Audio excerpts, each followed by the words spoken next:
Arratsaldeon. Lehendakari jauna, diputatu nagusia, diputatuak, batzarkideak, langileak, gaur bereziki emakume hau, hemen ari dela lan asko egiten. Aurtengo politika orokorreko osoko bilkura ezinbestean COVID-19 hitz egin behar dugu.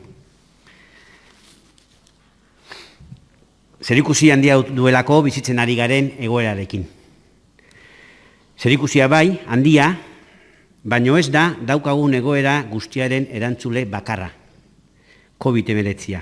Beste faktore asko ere badaude. Hori bai, argi dago, pandemia honek hankaz gora jarri duela dena. Gipuzkoan, Euskal Herrian eta mundu guztian. Nire hitzartzeak 3 bloke izango ditu.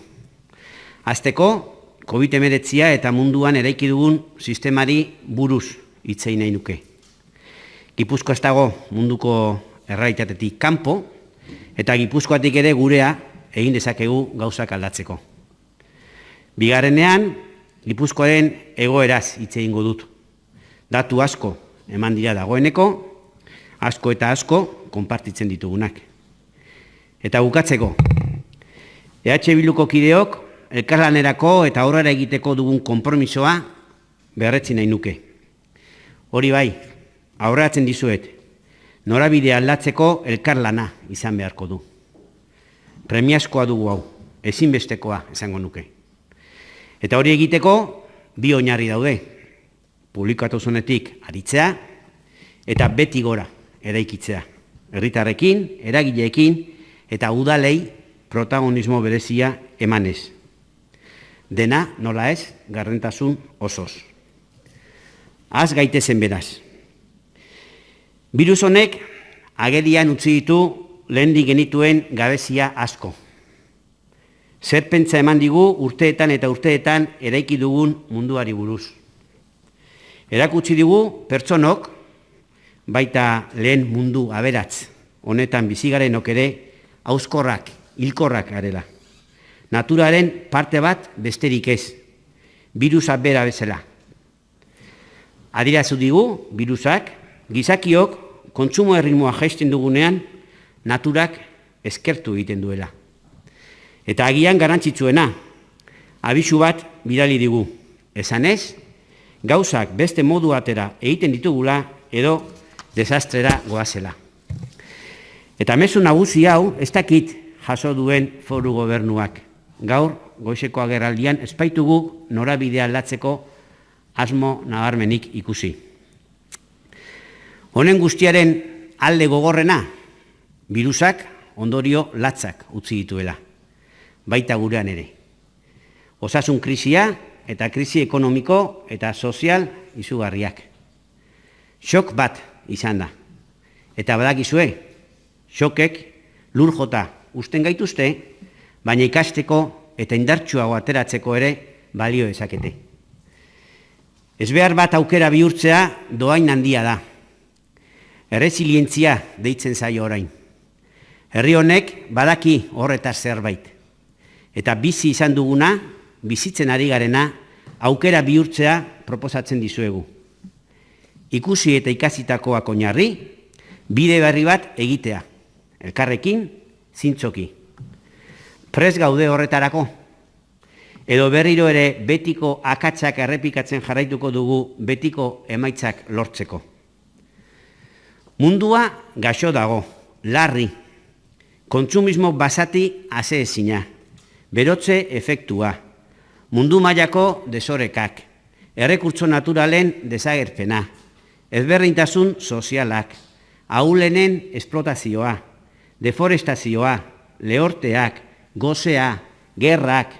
Esklabotza berriak, nahitaezko migrazioak gaitzaren sintomak besterik ez dira. Mundua gaixo dago. Zoriontasunaren bidean, asko dugunok konturatu gara asko edukitzeak ez digula zoriona bermatzen. Gutxi edo ezerekin bizitzera kondenatu ditugunak berriz, nahiko lan badute bizirik irauteko ahaleginetan. Eta gainera, ateak izten dizkiegu duintasunaren bila saiatzen direnean. Mundua gaixo dago, eta ez dugu guk esaten. Ikusi besterik ez dago munduko goi bileretan esaten eta adosten direnak. Hemen esandakoaren gehiena konpartitzen da. Beste gauza bada, aurrera egiteko ze neurri hartzen diren, edo hobe esan da, ze neurri ez diren hartzen. Zelebrea gara gizakiok. Hondamendira goazela jakinda ere, ezer aldatu nahi ez. Eta Gipuzkoa munduaren zatitxo bada. Privilegiatuen artean kokatuta, hori bai. Birus hau leku guztietara eratu da, pandemia bihurtuz. Sistema kapitalista, kontsumo basatian oinarritutakoa, injustua eratu den bezala. Birusa kontrolatuko dugu, eta besteak etortzen direnerako, hobeto prestatuak egongo gara. Baina, hondamendira eramango gaituen sistema bera aldatzeko gai izango algara, eta etor gaitezen Gipuzkoako egoerara. Diputatu nagusiak komentatu du, gainotzeko talde politikoek ere bai. Gipuzkoa egoera komplikatuan dago, egoera zailan.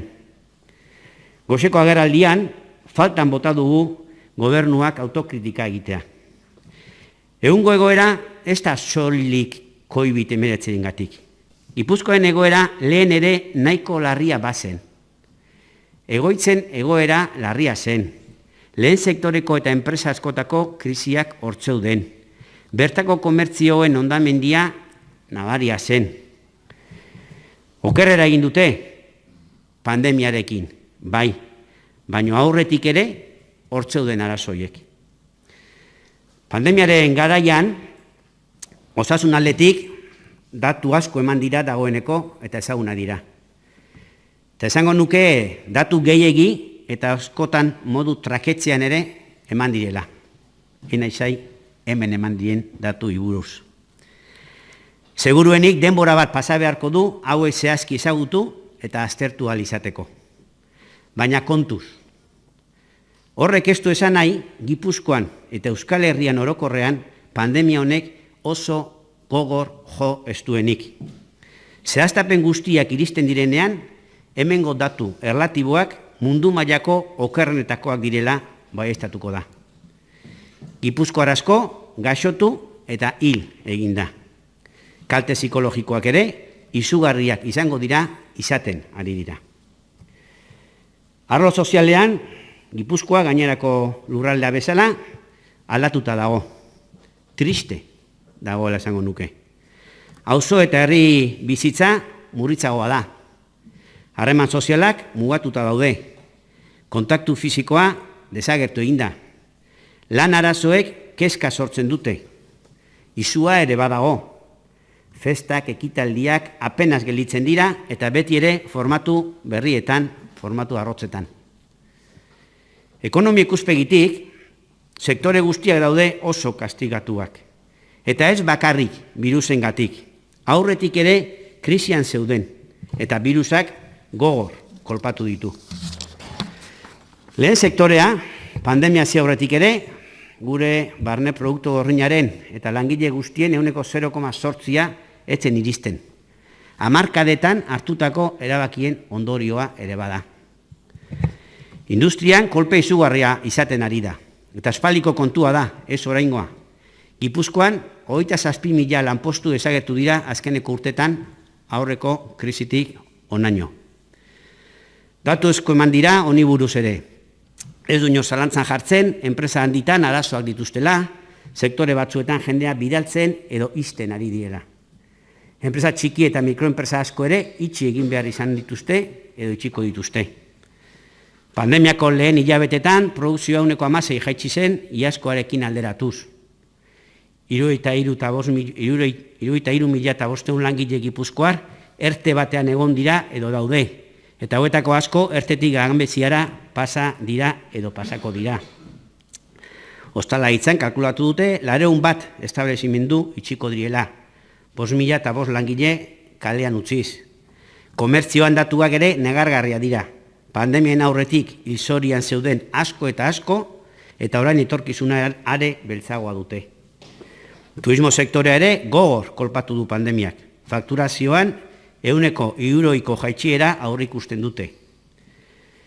Lehenengo 6 hilabetetan, barne produktu gordina 9% jaitsi zen. 8.800 lanpostu galdu ziren. Iazkoarekin alderatuta, salmenta guztien 33% jaitsi zen apirilean, eta gainerako hilabetetan ere jaitzierak oso importanteak izan dira. Kotizatzen duten gipuzkoarrak, iaz baino 9.000 gutxiago dira. Langabezia 32% igo da azkeneko 12 hilabetetan. Aldundiak egindako aurreikuspenetan, zergen bitartez bilduko direnak 20% gutxiago izan zitezkela esan zen. Badirudi, datu hau, zertxobait hobetuko dela. Krisi guztietan bezala, pobrezia tasa gora egiten ari da. Pobreak, gero eta pobreagoak. Eta ara, zer irakurri dudan egun hauetan prentzan. En plena crisis, las 23 personas más ricas del Estado aumentan su riqueza en 19.200 millones de euros. Guk ere zerbait egin beharko dugu honekin, ez da? Markatu. Bueno, gure buruari galetu beharko digu, zergatik gaude horrela Gipuzkoan. Egoera latza da, bai. Eta erabakiak hartzeko garaia da. Hasian esan dut, egoera penagarri hau aukera bihurtzeko ahaleginak egin behar ditugula. Eta horretarako, aztertu beharko dugu nola eta zergatik iritsi garen oraino. Zer egin dugun gaizki, zer dagoen hobetzeko. Arrazoiak anitzak izango dira, baina gure eskuetan daudenak zuzentzen saiatu behar dugu. Eta ariketa hau, ez da zentzugabeko kritika bat, baizik eta gauzak hobeto egiteko ezinbesteko aurrez ikusi beharreko bat.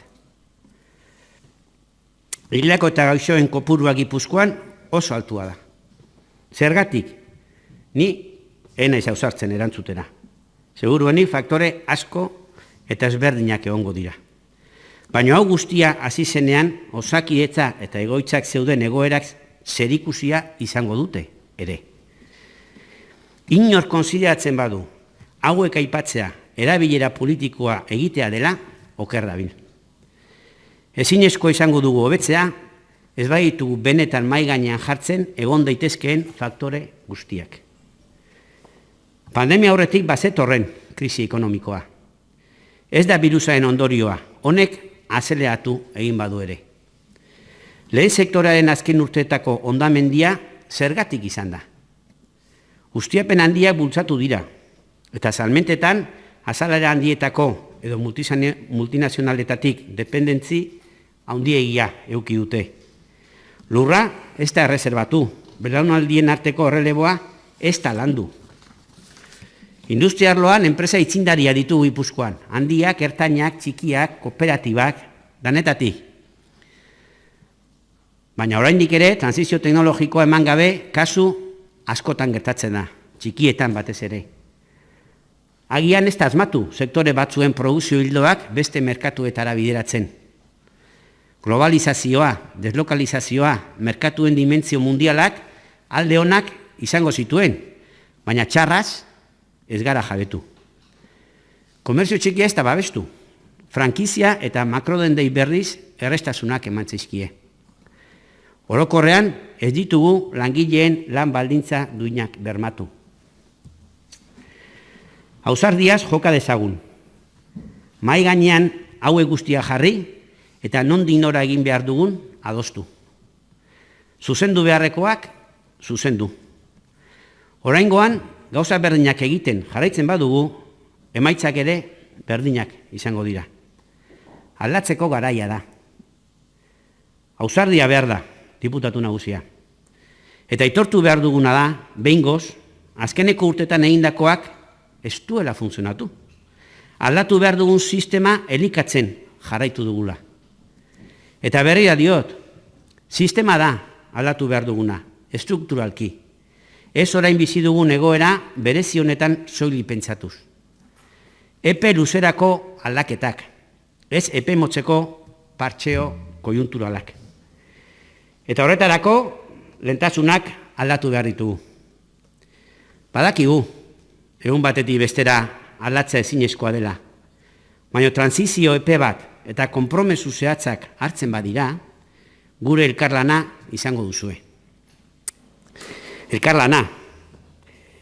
Egunero ari gara entzuten elkarrekin atera behar dugula hemendik.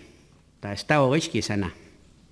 Gaur hemen, diputatu nagusiari ere, entzun diogu, bere borondatea dela elkarrekin lan egiteko guneak eraikitzea. Ondo, berandu datorren eskaintza. Gogoratu, pandemiaren hasieran eskatu zela horrelako bat, baina ongi etorria.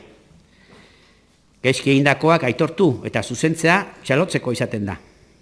Eta espero dugu, agindu zintzoa izatea. Ibilbideak erakutsiko du horrela den ala ez.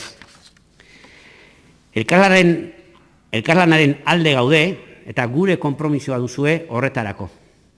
Hori bai, zehaztu dezagun zertaz ari garen hitz egiten. Benetako auzolanaren ideia errekuperatu eta marketing modura erabiltzeari utzi bertzaio. Elkarlanak norabide aldatzeko behar du izan. Premiazkoa da. Ezin dugu gauza berdinak egiten segi azkeneko emaitzak aldatu nahi baitugu. Ez du balio orain artekoak aplikatzea. Neurri berritzaileak, imaginaziozkoak behar ditugu. Eta gaur hemen, diputatu nagusi, ez dugu honetatik apenas ezer entzun. Norabide berri horretan, publikotasuna indartu beharra daukagu. Petik gora eraiki behar dugu. Herritarrekin, eragileekin eta bereziki udalekin. Gardentasuna eta zintzotasuna ezinbestekoak dira. Batzar nagusiek eta aldundiak dituzten ahalmenak kontutan hartuta, gure lanerako proposamenen artean lehentasunak 6 atal hauetan bilduko ditugu. Zaintza, ekonomia, gobernantza, ingurumena, zerga sistema eta burujabetza.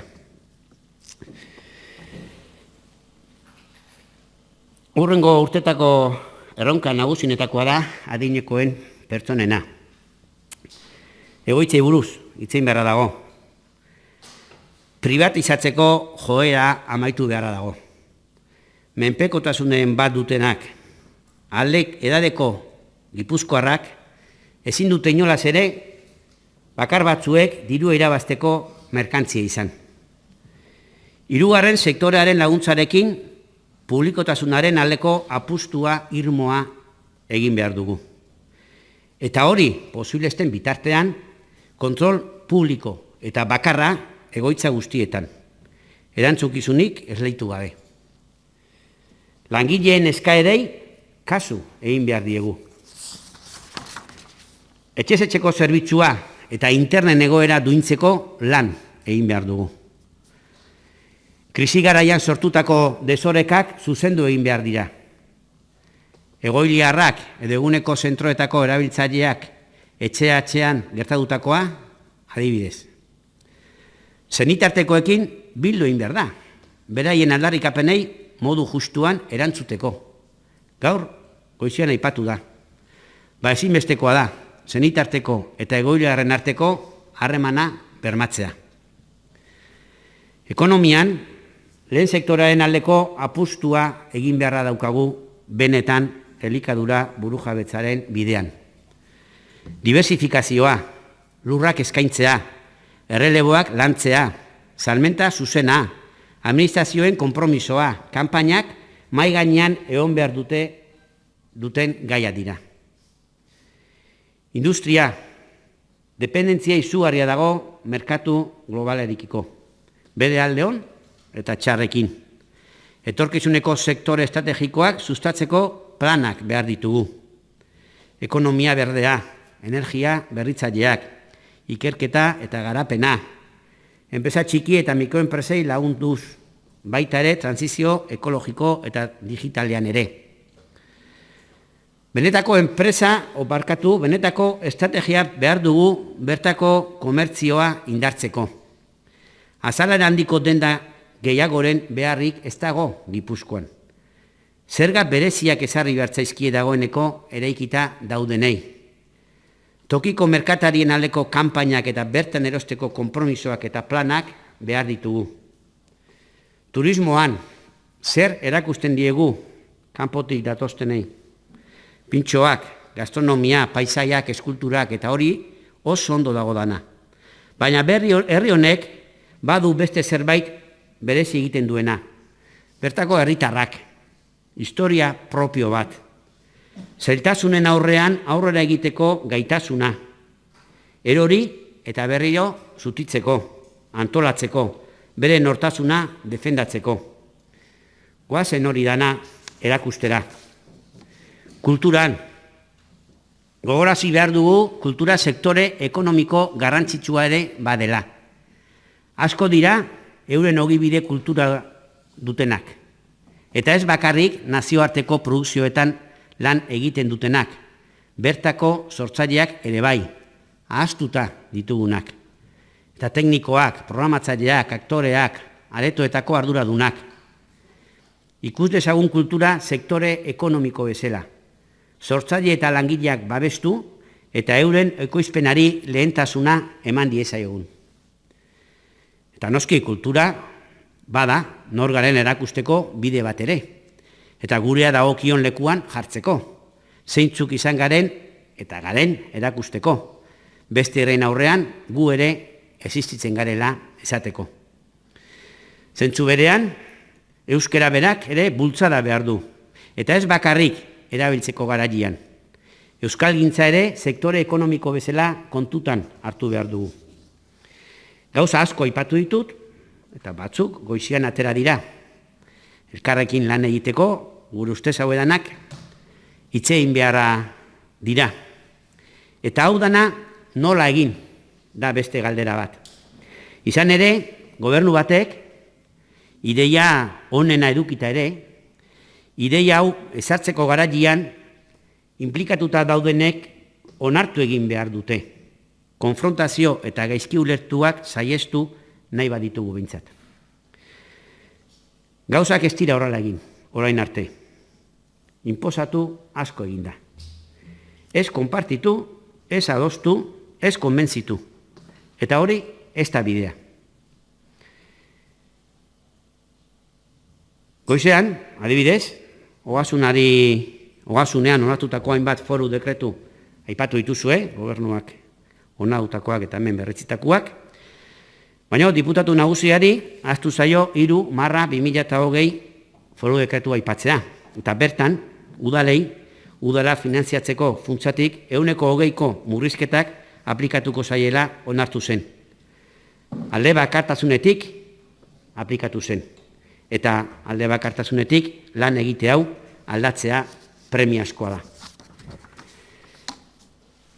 Sortu beharko dira bai, diputatu nagusia elkarlanerako guneak. Eta kontutan hartu beharko dira udalak. Udalek demostratu dute krisi honetan arazoei erantzuteko gaitasuna, azkartasuna eta eraginkortasuna badutela. Gertutasunetik egiteak dituen abantailak. Askotan, bere almenen artean egonez arren, erantzun zehatzak eman dituzte, sortutako gabeziei aurre eginez. Zentzu horretan, eta ikusita, zerga bilketan aurre ikusitako jatxiera ez dela hainbestekoa izango, udalei 2020ko aurrekontuetan aurre ikusitako partidak errespetatzea eskatzen dugu. Ze gutxiago.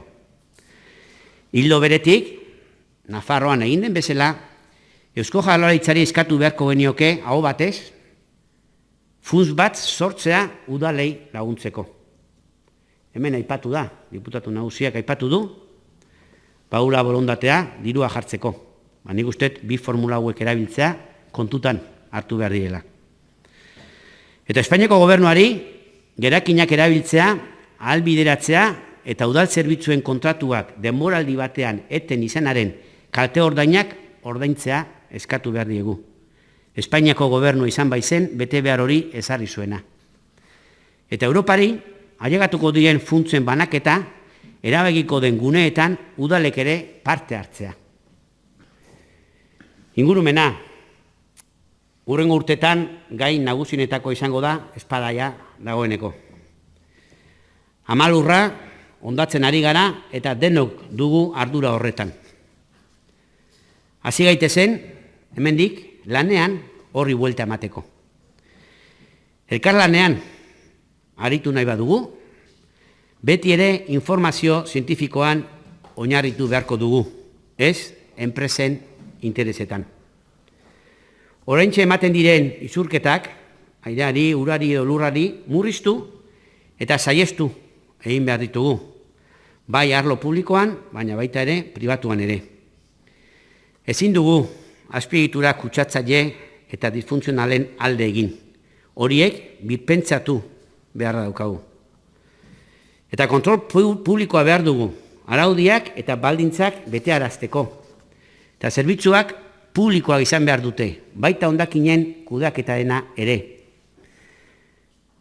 Adibide bada, baina gaur hemen entzutea, erraustegia dela la solución definitiva, no es la solución definitiva de nada. Eraikin kutsakorra bat, privatizatu egin dezuena, eta Gipuzkoako herri guztik hipotekatu dituzue. Hau, ez da adibide onena. Lurren artifizializazio gehiagorik ez. Lurralde porlanizatuena gara Europa guztian.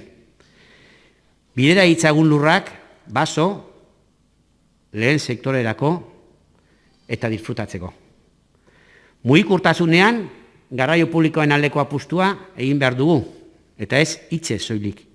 Kotxeei bere erabilera erraztu beharrean, goazen garraio publikoaren erabilera sustatzera. Bidegorriak, bizikletarentzat, oinezkoak lehentasuna eduki behar dute gure mugikortasun politikoetan. Zerga sistema, ez da jundan ja, Larrañaga jauna, ez da posible, lehen esan bezala, oraingoan ere, pandemia baten ondoren aberatsagoak, ateratzea eta pobreagoak. Eta hemendik aurrera, zerga sistema berdinarekin jarraitzea. Sistema honekin, PFZ bitartez, biltzen da gehiena. Eta diru gehien duten pertsonek, eta sozietate enpresa aberatzenek, onura onartezinak dituzte. Aberatzentzako zerga berriak ezarri behar ditugu. Sozietate zerga 12 puntu jetxi da azkeneko urtetan. Igo egin behar da orokorra, eta progresiboa ezarri. Hemen ere, gehiago irabazten dutenak, gehiago ordaindu esatela. Enpresa handienak, milioika irabazten dutenak, ezin dute langile sumea baino gutxiago ordaindu. Eta hori gertatzen da sistema honekin.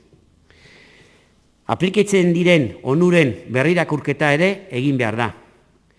Askok ez dute zentzurik eta asko norabide okerrean doaz. Ta adibide bat, ez da onargarria, zerga ikuspegitik, etxe bizitza bat erostea hobeto ateratzea, alokatzea baino. Eta iruzurraren aurka askoz gehiago egin behar da. Ez da nahiko esatea, hitzetik ekintzetara pasa beharra dago. Zubirautza. Azken hilabetetan, beste zerbait utzi nahi izan badigute izan da, Espainiaren menpe gaudela guztiz. Baita horrelako egoera zailetan erabakiak hartu behar diren garaietan ere. Eta gu diogu, una proposa dela ozen esateko Gipuzkoak eta Euskal Herriak bere erabakiak hartzeko eskubidea eta nahia dutela. Hemen hitz egin ditugunak gauzatu alizateko besteak beste. Eta zenbaitek, behin eta berriz errepikatu arren, gai hau gerorako utzi beharrekoa dela, alderantziz, orain, inoiz baino zentzu gehiago dauka mai gainean jartzeak. Eta burujabetzaz ari garela, eta goizean aipatu den bezala, gaurkoan, Torra presidenteari gure elkartasuna adierazi nahi diogu. Eta bukatzen joateko, herri bagara, denok dugu zeregina, bai krisi honetatik ateatzeko, bai gure herria askatasunez eraikitzeko ere. Horretarako, herritar libreak behar ditugu, bere eskubide guztiak, errespetatuak izango diren Gipuzkoa nahi eta behar dugulako. Urtetan bizi izan gara bizkarra emanez batzuk bestei, bada garaia elkarrekin aritzeko. Tartean, preso daudenak gogoratu nahi ditut. Hauek ere parte hartu behar dutelako, libre, gure etorkizuna eraikitze honetan. Kanpotarren eskubideak ere errespetatu eta atorrenari ongi eta horria eman behar diogu. Emakumeen eskubideak bermatu, dauden arrakalekin amaituz, biolentzia desagertze bidean jarriz. Inor bazterrean utzi gabe, hemen esan da. Denon duintasuna ziurtatuz, langileena, gazteena, jubilatuena. Aukera paregabea dugu. Birus honek utzi dizkigun kaltei erreparatu eta gauzak beste modu batera nola egin daitezkeen aztertzeko. Gu prest gaude. Eskerrik asko.